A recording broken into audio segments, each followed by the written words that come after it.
മതി.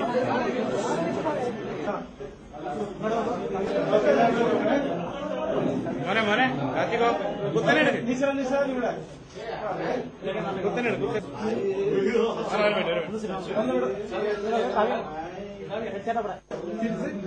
മോനെടാ കൊണ്ടോ കൊണ്ട കൊണ്ട കൊണ്ട കൊണ്ട കൊണ്ട ഒരു സെക്കൻഡ്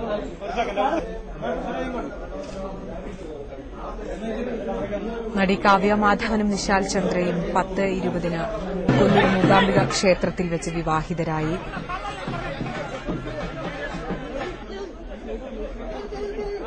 കൊല്ലൂർ മൂകാംബിക ക്ഷേത്രത്തിൽ നിന്നുള്ള ദൃശ്യങ്ങളാണ് പ്രേക്ഷകർ ഇപ്പോൾ കാണുന്നത്. കാവ്യ നേരത്തെ അറിയിച്ചിരുന്നതുപോലെ അടുത്ത ബന്ധുക്കളും സുഹൃത്തുക്കളുമാണ് വിവാഹ ചടങ്ങിന് എത്തിയത്. കായംകുളം സ്വദേശിയായ നിശാൽ ചന്ദ്രയുമൊത്തായിരുന്നു കാവ്യയുടെ വിവാഹം. വിശദാംശങ്ങളുമായി കൊല്ലൂരിൽ നിന്ന് മുഹമ്മദ് നൌഫൽ ചേരി.